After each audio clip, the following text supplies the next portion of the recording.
ওদিক যাও, বসতে দাও। ও সামনে কি কথা বল?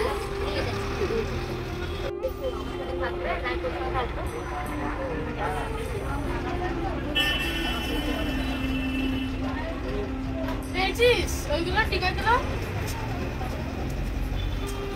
কিছু বলেছি, এটাই বলছিলাম। হ্যাঁ উঠেছে, দেখ হ্যাঁ উঠেছে।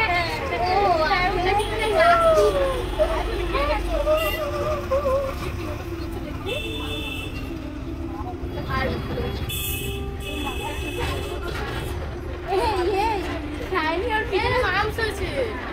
যাই হোক না কেন, হতেই পারে। ওর চুলটা দেখ পিছনে একটু, পেছনটা। হ্যাঁ ভাইরাল করে আমার যাবার তো ভালো না, আমি ভাইরাল হই। একটা কথা বলবো, দাদা ওর একটা সংসার না, আমি তো সবার চুলই সুন্দর দেখতেছি। তোর মতো সবাই জানি না, তোর মতো সবাই